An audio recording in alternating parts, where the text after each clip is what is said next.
Our next guest is Elizabeth Milias, and for those of you who are the regular viewers or new viewers, either way, what we're trying to do with our show is find ways to get people active in politics, find outlets for you to become involved and help solve this dysfunction and polarization that we talk about so often. And I think Elizabeth is just a great example of what you can do if you see an issue, you see an opening, and you want to run with and take advantage. In fact, I think if you looked in the dictionary under the word advocacy, they'd have a picture of Elizabeth there, because she has found a way to take issues, get involved in the political world, and become an amazing advocate for these issues. What Elizabeth does, and of course we're going to let her expand on it, is she produces an internet newsletter in Aspen, Colorado. It's called The Red Ant, and it kind of marries investigative journalism with political commentary. I think she has found a great way to fill a void in this dysfunctional political world. So we're going to talk to her today about her accomplishments and learn, really what it is that got her involved, and maybe you can take some lessons from that and figure out how to get you involved yourself. So Elizabeth, welcome. Thank you, Steve. It's nice to be here. So you had this idea for a newsletter, an internet newsletter, so to speak, and which you call the Red Ant. So how did this idea come to you, and how did you get launched, so to speak? Well, hearkening back to 2008, a friend of mine by the name of Marilyn Marks, who formerly lived in this community, who was an active political figure, she and I were discussing one of the hot scandals of the day, which was the Burlingame subsidized housing fiasco. And without getting into too many details on it, in order for a bond to be passed to construct the property out by the airport, the numbers were misrepresented to the public. And the finances were all haywire, to say the least, and there was a bunch of cover-up and obfuscation coming from City Hall. And at that point, what we were reading in the newspapers was very different from what was actually happening on the ground. The facts weren't being conveyed to the public accurately, if at all, and it was very, very frustrating. Marilyn was serving on a citizens budget task force at the time, and it was an extremely frustrating experience for her. We were all reading what we did in both local papers, but it just didn't get to the root of the problem. And we saw this void, as you explained. And we saw this opportunity to dig deeper and give people both sides of the story, or the full story, if you will. It was 2008, as I said, and at that particular point in time, it was obvious that the medium needed to be electronic. So it needed to be an email newsletter, potentially a blog, but we opted against that. But it was just giving a different voice and a different angle to what the story was coming from City Hall. We felt that we were uncovering news and information that wasn't being conveyed through our two local newspapers. Well, I guess there's two sides of that. The one side is, as you said, perhaps City Hall wasn't communicating effectively, but the other side is maybe it wasn't being reported effectively. In my opinion, it was a combination of both. So it's a combination of both. Why in particular, if at all, did you feel the reporting side was coming up short? Well, there was a huge level of frustration at that point in time, because at first it was perhaps, obviously they weren't given the facts that we were able to obtain. And we thought, well, someone's giving them false information or incomplete information. I won't go so scandalous at first. But then as we dug further, we saw that there was a real reticence to cover City Hall in a negative light. And there's a bunch of different theories on that. Even to this day and age right now, the Aspen Daily News owns a building diagonally across the street from City Hall, the garden level of which is rented to the city's building department.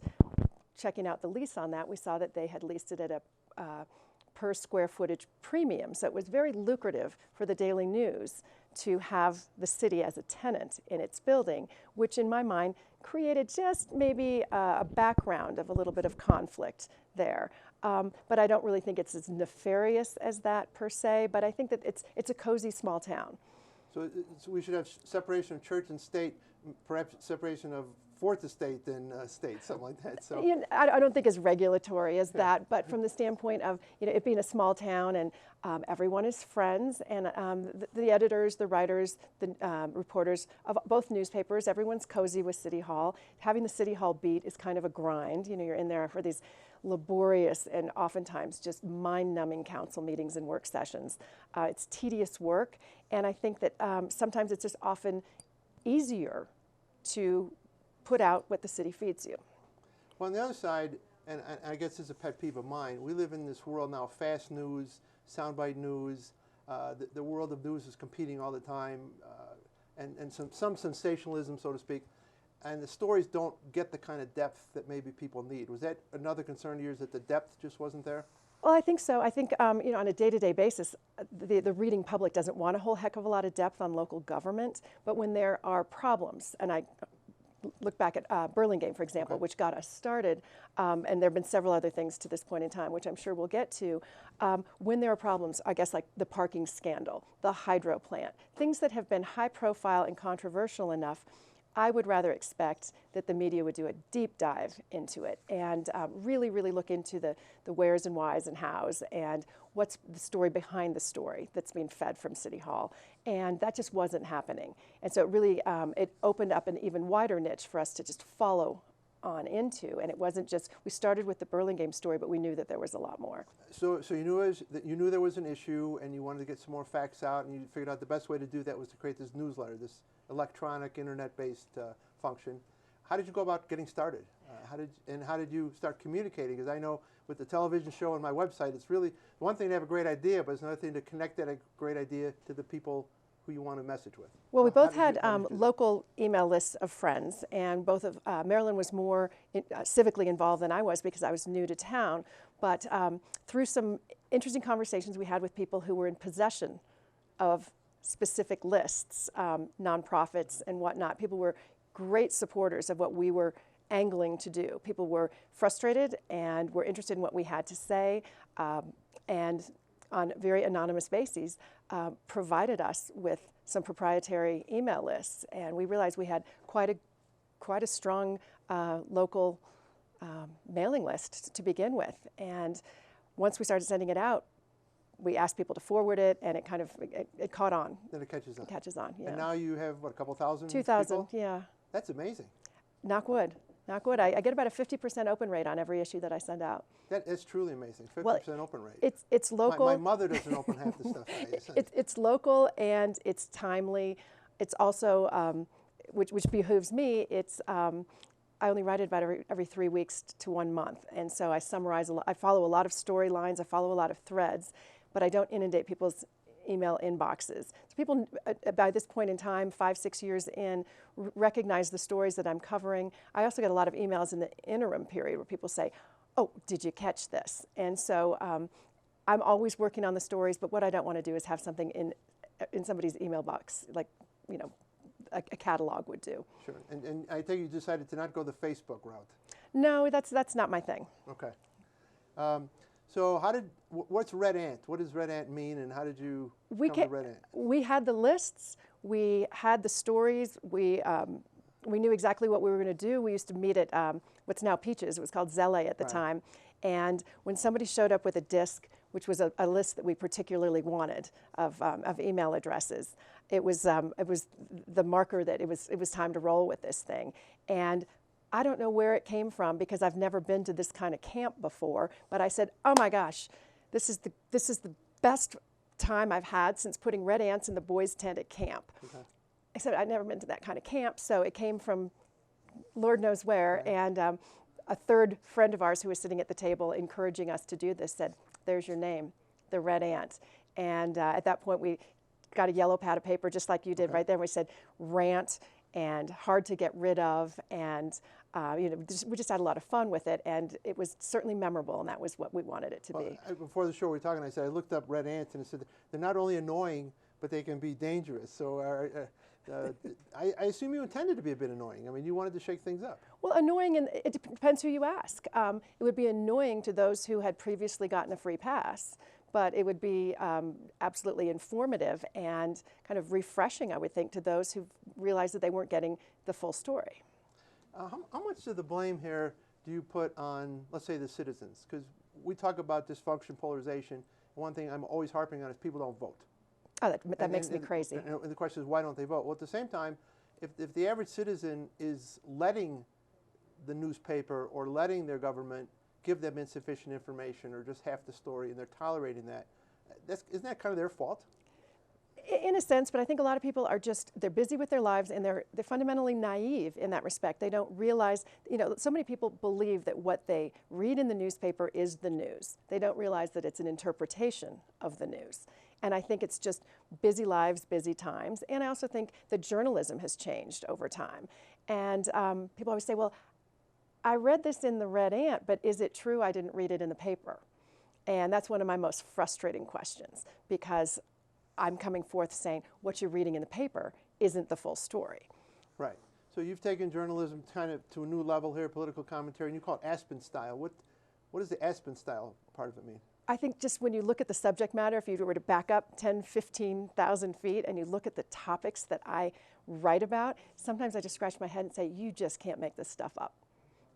It's appalling, it's shocking, it's small town buffoonery. There's a big world out there with big, big problems, and the kind of problems we have here are so ridiculous, which doesn't make them insignificant, but sometimes often pathetic. So there's sort of that Aspen style, at 8,000 feet, you just cannot make this stuff up. And do you think there's a problem, maybe for the press, I'm trying to take their side in this in reporting, that we have locals that maybe want to read the stories and get more in depth maybe with your stuff, but then we have a lot of visitors. So do you think there's a kind of a tension in terms of how you report a story, because you want the visitors to read the paper, but you want the locals to have the depth? No. Do you see that as part of the problem? No, I think reporting is reporting, and I think that in journalism, the reading public is owed the truth and the full story, and not condensed versions or convenient versions or biased versions. And tourists, locals alike, people are going to be interested or disinterested by different things. I imagine tourists would turn past the opening pages back to the AP and national news, sports pages and whatnot. But like I said, from the standpoint of the stories of things, the shenanigans that go on in this town, there's almost a morbid curiosity with the crazy stuff. Do you get a sense that what you're doing is being replicated in other towns? Hard to know. I spent time in a small resort town back east, and somebody asked me if I was ever going to do something like a Red Ant there because they'd love it, and I said absolutely not. The operative word for that place is vacation home. Okay. Well, maybe you should do a primer for people, how to start your own Red Ant I've talked to people. I've talked to people about things like that when they've been getting started. But I always just say the key to it is the email list and also the content and the and the readership. How often are you sending a coupon and you're going to drive people crazy so they'll unsubscribe, or is it something that people really will look forward to reading? Well, I think the way you did it is the way things have to be done in our democratic society now. I say the internet's the greatest tool we've ever had in democracy since the Revolutionary War or something, because you can reach so many people so quickly, you can compile these lists. So whether you're producing the Red Ant, you want to run for office, or you want to drive an issue, the tool is there now. Well, yeah, the ability to reach people. You've just found a way to take it to a highest level. Well, I see it as a compliment to the local papers, and I'm not trying to slam them. I mean, these are professional writers, professional journalists, good people doing good work. I just saw an opportunity to tell a different side of the story. I really felt that things were, there were some things falling through the cracks, and it was interesting at the time when we were getting started that they were very city convenient omissions. And as time has gone on, a lot of people assume that my relationship with the papers is very adversarial, and that's not the case. I don't write a column for the papers. They don't want to give me ink, but they do publish my letters to the editor. And I'd say it's collegial, and we're always at the same things, covering the same stories. We just look at it a little bit differently. Is there a bit of a friendly competition, you think, maybe developing, where you're pushing them to create a better product? No, I don't think so. On one hand, I think that they would just roll their eyes and say, well, she does what she does. And I don't see them necessarily as competition, because we're playing in two different realms, actually. They've got the eyeballs. They've got everybody every day, but they know I'm tracking on the stories, and they also know that I'm going to come back in and opine. And there have been some of the things I have the opportunity to have gotten involved in, such as the advocacy for shutting down the hydro plant. And that's a story that I wrote originally in June of 2010, and it wasn't until this past April that the City Council made the choice to shelve that project for the time being. And I say the time being rather exasperatedly, because I have a feeling that it just looms in the future because the City Hall wants to do it. But without the advocacy of teams that I didn't put together, but I certainly worked with to oppose this fiasco, the newspapers were just kind of reporting what the city had said on it, and this would have just absolutely been up and running several years ago. So how do you decide on what story you want to trace? I mean, as you said, you could probably pull 1,000 threads here and keep following stories. How do you decide which are the ones that you want to follow, and how do you decide which are the ones you think these 2,000 readers are going to want to get educated The on? topics, it's like shooting fish in a barrel. Okay. That's a better way to say it. Yeah, Okay. there are so many things that, you hate to say it, so many things that one could be critical of at City Hall, but it's true. It is just a big, fat target, and it seems like every step they take, they step in it deeper and deeper. And it's very, very easy to find topics. Oftentimes, I have to eliminate topics to focus on bigger, juicier stories, if you will. Now, you mentioned in the beginning, if I understood you correctly, that Marilyn was on a board or part of a group where she was getting some information to suggest that maybe the public reporting was not tying out to what she was learning in her And it was meetings kind or of whatever. cause and effect. The Citizens Budget Task Force, this is before my time. So she was involved in on a citizens board that had access to city expenditures, and I can't remember chicken or the egg, if it came before the Burlingame scandal or as a result of. But she had some good look at the numbers and could see where things weren't making sense. And that wasn't really our source per se, but she could tell there was something rotten in Denmark. And really, anyone who was following the stories written by the newspapers could see that there was more to it than met the eye. And oftentimes, people were just relying on their own memory from months past when they had been told one price amount. The city touted a $62,500 subsidy per Burlingame unit, and in the end, it was well over $300,000 per unit subsidy. So people could remember that what they approved wasn't what was yielded in the end. And so, it made it, you could see that there was a story there. So I guess what I was trying to get is, she had some information she knew wasn't being reported. But as we move along here, how do you determine when you think there might be information that is missing that has to be ferreted? And then how do you go about getting it? Do you have to submit a FOIA request, or Freedom of Information Act? Yes, it's called a CORA request here in Colorado. What's called? Colorado Open Records Act, Okay. CORA. And we just do it through the city clerk, and it's a 72-hour wait time. And it's a very, very efficient process. Sometimes they're begrudgingly produce the items. Sometimes it's such a vast amount of information that they're gracious enough to say, hey, you don't want to pay for copies for this. Why don't you come in and then provide a little space and you look through it and make copies of what you need. They're very, very good at the city in terms of fulfilling that. There is also, you ask about how do I determine what stories to follow. I haven't even looked at the newspapers yet this morning, but sometimes I can just tell by the headlines. You got the nose for news. Well, huh? I just tell by the headlines, like, oh my gosh, here we go again. Yeah. Or, I read that, gosh, Ruby Park and its $7.9 million overhaul, they've got the funds together through grants and other people chipping in.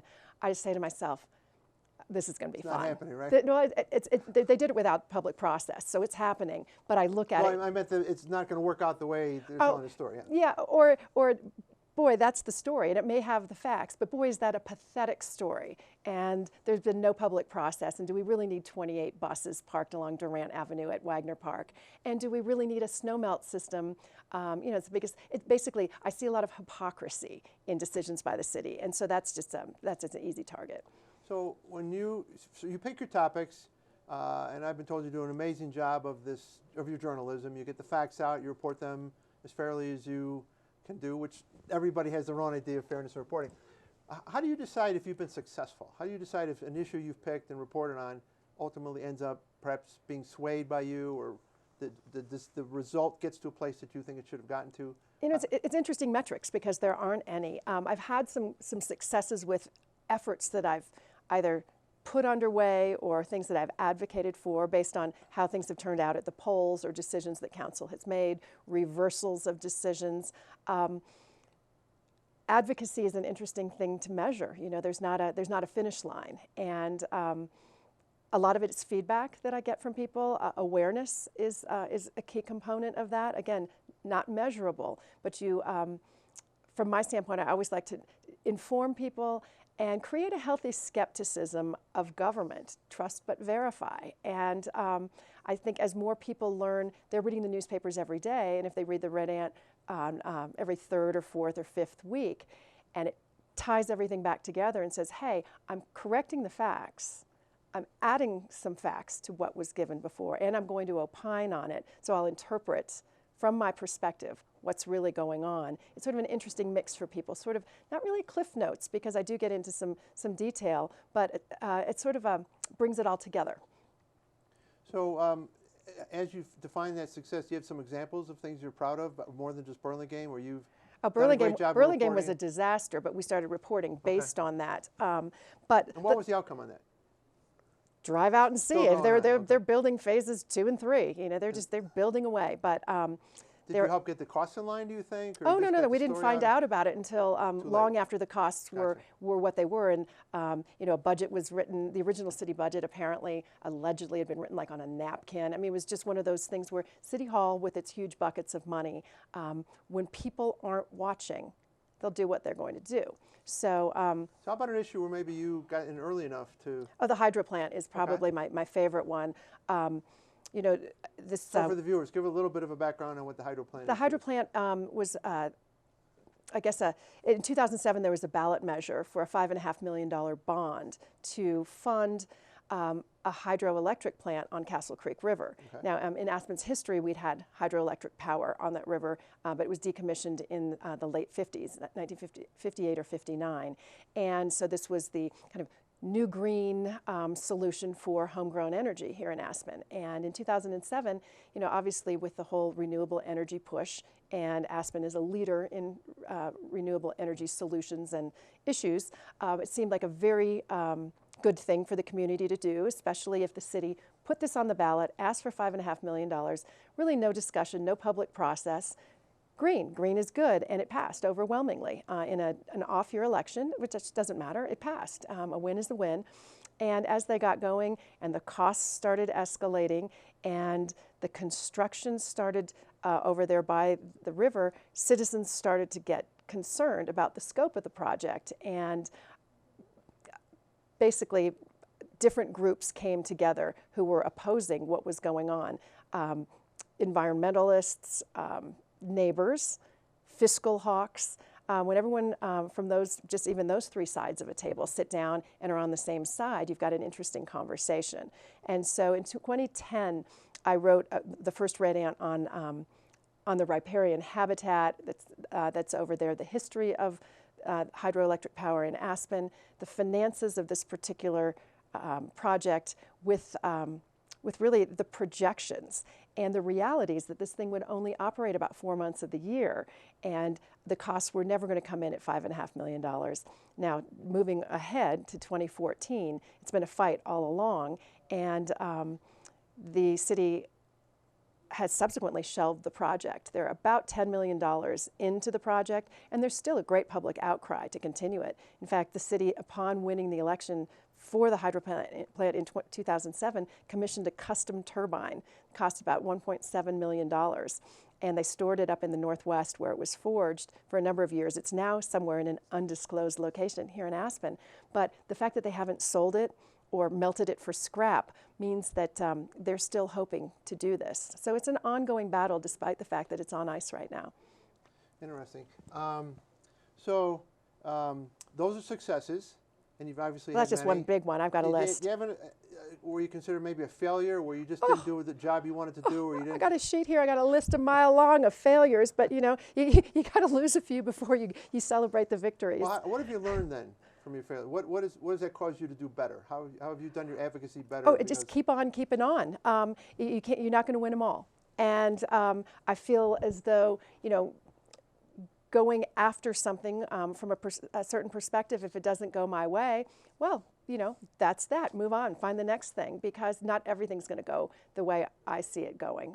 It's an interesting process. It's frustrating as heck, but like I said, you can't win them all. Well, when I was doing research for the show, I noticed that you have an election edition. So give me a little bit of the history of how you came to decide to do an election edition, and What kind of feedback are you getting on that? That was actually a pull, not a push strategy. I was contacted, I can't even remember which election it was because it seems we have an election every season around here, but I would hear from readers or people on the street or phone calls or even emails to my personal address saying, how are you going to vote? What do you think? Who are you supporting? What do you know about this? And I thought, wait a second, it's the perfect material for a red ant for me to go in. It's the issues typically that I'm talking about, and if they aren't, I owe everybody a synopsis. I've got the trust of my readership. Some people, read it cover to cover and don't agree with a word I say, but they're interested in what I have to say because it rounds out their decision-making process. It's evolved over the years to the point where sometimes people will get the issue and they'll say, well, this is only the Aspen part of the ballot. What about Pitkin County? What about Colorado? They don't really ask me about national, but sometimes. And I say, well, this is really just kind of an Aspen local newsletter. But I always scan my ballot before I mail it in because some of those people just want to see how I'm voting, and I'm happy to share. Well, I think that's the ultimate compliment to you, that people trust that you go to that level of investigation, whether it's on an issue or a candidate, and they may not agree with your choice, but they at least know that you've probably taken it to a level that they're not doing right now. And if you found a way to get there, that gives them a comfort factor, I guess, right? Well, I guess I'm always astonished when someone says, well, can I, will you just tell me? I hate, it's very awkward when people say, will you just tell me how to vote? Yeah. And that's why I just attach that, that scan of my ballot, because if they're willing to put their ballot, mirror mine, hey, great for me. But it's a little awkward. That's not what I'm getting at with my election issues. The election issues are really to point out what the issue is and what I think. And I don't tell people to vote. I advocate for a vote. So we're getting to the end of the show. Tell our viewers, if anyone's interested, how they can find the Red Ant and become subscribers. Well, the Red Ant is on a rather rudimentary website because it is an email newsletter, but it's all archived at www.theredant.com. And there's a subscribe button, and the subscriptions are free. It's probably about 12 to 14 issues a year, just depending on what comes up. Sometimes if there's a little flurry of activity, I'll pop out a quick Red Ant, but in no way is it an inundation. All right, so it takes about 10 seconds of life's time to become a subscriber to Red Ant. Doesn't cost anything. Doesn't cost a nickel. Doesn't get better than that. Well, as I said in the beginning, when I look at Red Ants, it says they're not only annoying, but they can be dangerous, but it also says they're very hard to get rid of. So I suspect that you're doing a great job. You've got these 2,000 subscribers. You got a great open rate, and people are following you. And I don't think we're going to be able to get rid of you, and that's a testament to your great work. Thank you. Thank you, Steve. Thanks for being here.